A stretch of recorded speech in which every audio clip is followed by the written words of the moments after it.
안녕하세요. 예수와 친구들. 5월 3일 화요일 매일 묵상 시작하겠습니다. 오늘 말씀은 룻기 2장 1절에서 13절 말씀까지입니다.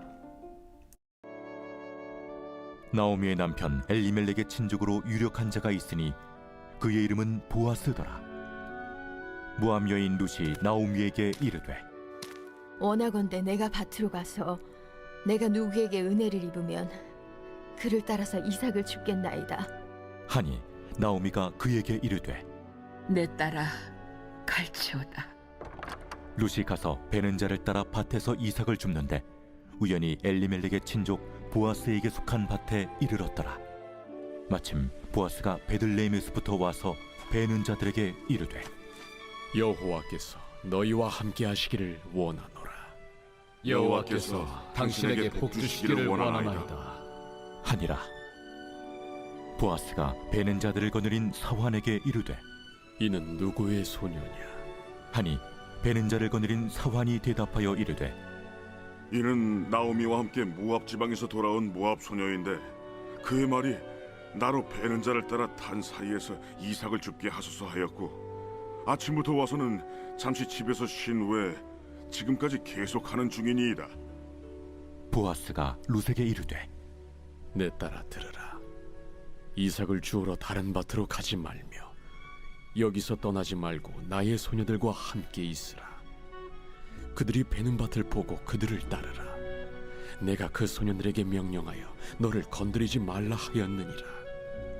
목이 마르거든 그릇에 가서 소년들이 길어온 것을 마실지니라. 하는지라. 룻이 엎드려 얼굴을 땅에 대고 절하며 그에게 이르되 나는 이방 여인이거늘 당신이 어찌하여 내게 은혜를 베푸시며 나를 돌보시나이까.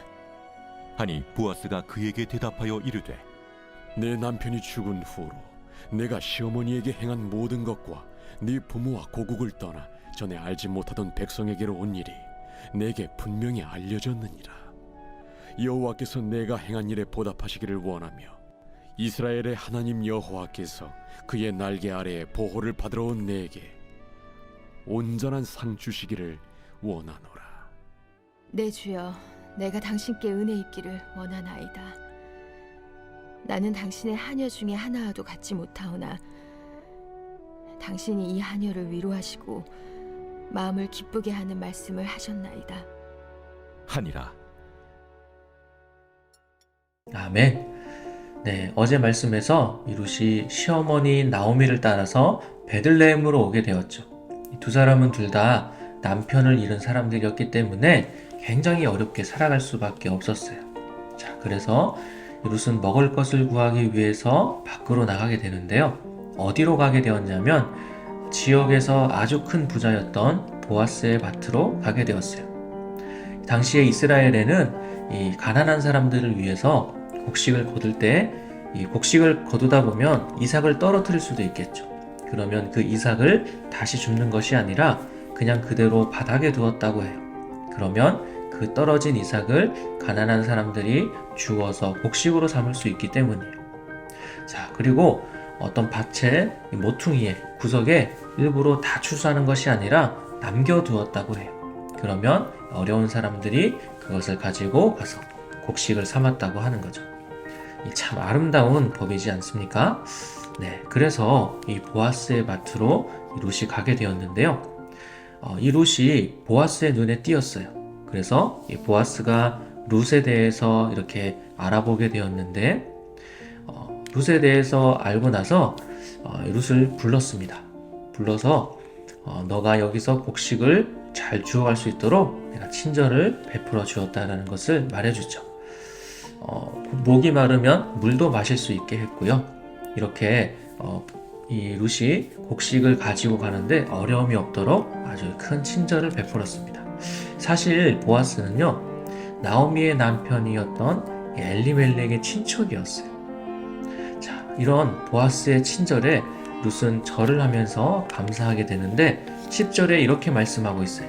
나는 이방 여인이거늘 당신이 어찌하여 내게 은혜를 베푸시며 나를 돌보시나이까 라고 이렇게 말하고 있죠. 사실 보아스의 입장에서는요, 굳이 이렇게 룻을 도와주지 않아도 됐어요. 그쵸? 그렇기 때문에 룻에게는 이런 보아스의 친절이 너무나 감사한 일이겠죠. 그래서 이런 감사를 표하는 룻에게 보아스는 내가 너에 대해서 다 들었다. 그리고 시어머니를 따라서 이것까지 온 것에 대해서 굉장히 기특해하면서 또 축복하고 있어요. 자, 여러분, 오늘 말씀을 보면서요, 무엇을 느끼게 되나요? 룻기는 하나님이 직접적으로 드러나지 않아요. 그냥 이 이방 여인이었던 룻이 시어머니를 따라서 베들레헴으로 오게 되고 또 나중에 보면 알겠지만 이 보아스와 결혼을 하게 돼요. 자, 하나님이 직접적으로 드러나지 않아요. 그래서 우리 친구들이 묵상하기가 더 어려울 수 있는데요. 하지만 말씀 속에 숨어있는 하나님을 찾는 또 재미도 있으니까 포기하지 말고 말씀을 읽고 또 읽어보면서 묵상해보면 좋을 것 같습니다. 자, 저는 오늘 룻이 한 말을 같이 한번 나눠보고 싶은데요. 아까 읽어드렸던 10절 말씀에 나는 이방 여인이거늘 당신이 어찌하여 내게 은혜를 베푸시며 나를 돌보시나이까 라고 말하고 있죠. 이 말은 사실 룻은 기대하지 못했던 친절, 이 은혜를 받았기 때문에 이러한 말을 하고 있는 거예요. 나는 이런 은혜를 주세요라고 말할 자격이 없고 내가 은혜를 받기 위해서 아무것도 할 수 있는 게 없거든요. 자, 그런데 룻의 이 감사함의 표현이 바로 우리 하나님의 백성의 마음과 같은 것 같아요. 자, 앞에서도 얘기했지만 룻이 보아스의 이 도움, 은혜를 얻기 위해서는 아무것도 할 수 있는 것이 없어요. 그런데 보아스는 은혜를 베풀었잖아요. 그냥 보아스의 아무런 조건 없는 일방적인 관심과 은혜인 거예요. 룻을 도와주지 않아도 되고 룻은 은혜를 받을 만한 일을 한 것도 전혀 없어요. 자, 이것이 바로 우리와 마찬가지인 모습인 것 같아요. 하나님은 아무것도 하지 않은 오히려 죄만 짊어지고 있는 우리를 위해서 예수님을 이 땅에 보내주셨어요. 우리가 아무리 노력한다고 해도 구원받을 수는 없어요. 우리가 아무리 열심히 좋은 일을 하고 아무리 열심히 무언가를 한다고 해서 우리가 구원을 받을 수 있는 것이 아니에요. 그런 우리를 하나님께서 택하여 주셔서 예수님을 믿는 믿음으로 구원을 얻게 해주신 거예요. 그냥 하나님의 일방적인 은혜인 거예요. 우리가 잘해서, 우리가 하나님 말씀 잘 들어서 그래서 구원을 받는 것이 아니라는 거예요. 자, 여러분, 하나님의 이런 일방적인 은혜에 대해서 여러분들은 감사하고 있나요? 우리가 이 감사를 잊고 살아갈 때가 많은데요. 오늘 말씀을 통해서 다시 한번 이 하나님의 은혜를 기억해 보았으면 좋겠어요. 우리가 노력해서도 아니고 우리가 뭔가 잘해서도 아니고 그냥 하나님이 우리를 택하여 주신 것, 일방적으로 우리에게 은혜를 베풀어 주신 것.